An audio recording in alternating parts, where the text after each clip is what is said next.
بسم اللہ الرحمن الرحیم۔ کھول کے دیکھ چشم دل آتا ہے لطف کیا نماز میں، ہر طرف آتا ہے نظر نور خدا نماز میں۔ اٹھو مسلمانوں اپنے مقدر جگا لو، نماز ادا کر کے اپنے اللہ کو منا لو۔ میرے دوستو برخوردارو، یہ گمان دل سے نکال دو کہ نماز کے بغیر اللہ آپ سے ناراض ہے۔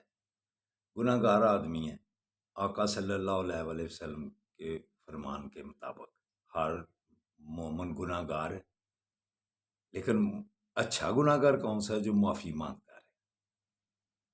تو اٹھ کر معافی کس وقت مانگی جاتے؟ ویسے ہی چلتے پھرتے، سجدے میں گر کر، رکوع میں گر کر معافی مانگی جاتی ہے۔ تو جب آپ نماز ادا کر لیں، اس کے بعد پھر اللہ کے ناموں کا ورد بھی کیا کرو۔ یا باعثو، جب آپ ورد کریں گے اللہ کی مہربانی سے، جب کسی بڑے آدمی کے سامنے، کسی افسر کے سامنے جائیں گے، اس کا دل نرم ہو جائے گا آپ کے متعلق۔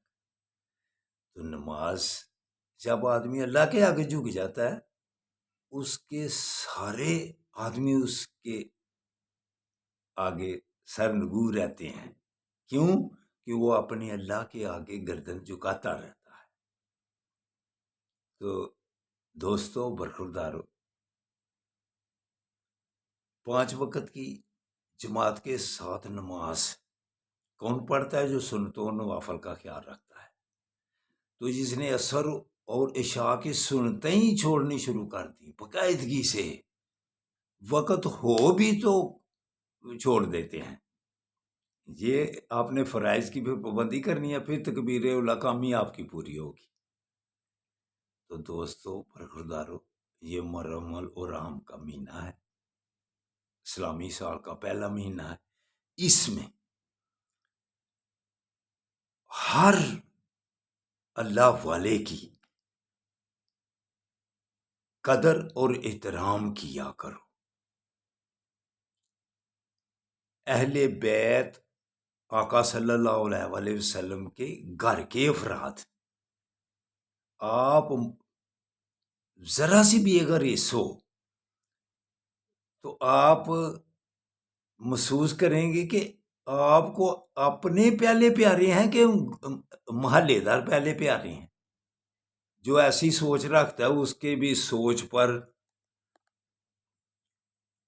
ذہن میں اتنی کوفت آتی ہے کہ بندہ سوچتا ہے کہ اس کو کیا کہوں، الفاظ میں ہی وہ ایسے الفاظ ہیں کہ جس کے متعلق سوچے بندہ کہ گھر والوں کو چھوڑ کر محلے داروں کو محبت کرے۔ تو یہ کوئی ایک ایسا طبقہ ہے، اس کے نیٹ پہ چڑھا ہوا ہے کہ اہل بیت کا مضمون ہی اس کے کورس میں ختم تھا۔ اہل بیت کا مضمون ہی انہوں نے بیچ میں بڑا ڈالا ہوا تھا، صرف صحابہ کرام کے سجن بنتے جاتے ہیں۔ صحابہ کرام کے پہلے اہل بیت کے بنو، گھر والوں کے بنو، پھر مسائیوں کو بھی ساتھ ملاؤ۔ نبی کریم صلی اللہ علیہ وسلم کے ساتھیوں کی بھی بڑی شان ہے۔ ان کے متعلق انہوں نے کہا ہوا ہے، صحابہ میرے ستاروں کی مانند ہے، اگر اس کے پیچھے کوئی چلے گا تو کامیاب ہوگا، ان کے پیچھے کوئی چلے گا کامیاب ہوگا۔ جو ان کے پیچھے سے ہٹ گیا، صحابہ کو بھی تھوڑی سی ذہن میں عداوت لے آئے اور غلط الفاظ استعمال کیے، وہ بھی تباہی جہنم میں جائے گا۔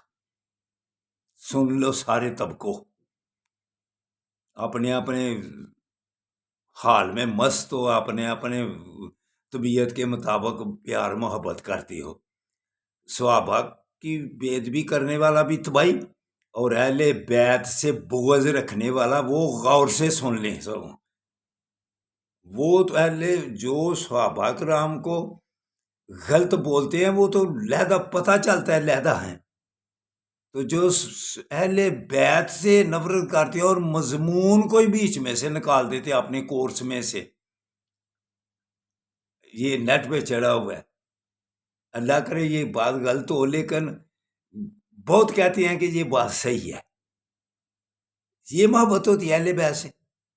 جن کے متعلق اللہ کے حبیب نے فرمایا ہوا ہے وہ کشتی نوح کی مانند ہے، جو کشتی نوح میں بیٹھ گیا یعنی کہ اہل بیت کی محبت کر لی وہ تباہی سے بچ جائے گا، وگرنہ کشتی نوح کے جو طوفان آیا تھا اس میں غرق ہو جائے گا، وہ بھی جہنمی ہے۔ اس لیے دوستو برخوردارو، واز شریف یا میرے سے بحث سے باز آ جاؤ، تو جو بھی آپ سنتے ہیں جمعوں میں یا واضحوں میں ان سے باز رہو، جو ایسے بیان کرتے ہیں وہ پکڑے جائیں گے۔ کشتی نوح میں سوار ہو جاؤ وگرنہ غرق ہو جاؤ گے۔ علامہ اقبال کی خوب فرماتے ہیں کہ محمد صلی اللہ علیہ وآلہ وسلم سے وفاتوں نے، یہ قرآن کا آیتوں کا ترجمہ کرتے ہیں کہ محمد صلی اللہ علیہ وآلہ وسلم سے وفاتوں نے تو ہم تیرے ہیں، یہ جہاں چیز ہے کیا لہو قلم تیرے ہیں۔ یہ اللہ تعالیٰ فرما رہے ہیں قرآن کے ترجمے میں۔ تو دوستو برخوردار، آپ کو باقاعدگی سے کہتا ہوں سنتے بھی پڑھا کرو، نوافل بھی پڑھا کرو، تو اٹھ کر سنتوں سے پابندی کرو، پھر آپ تکبیر اولیٰ کے ساتھ نماز ادا کر سکیں گے۔ اللہ حافظ، اللہ حافظ، اللہ حافظ۔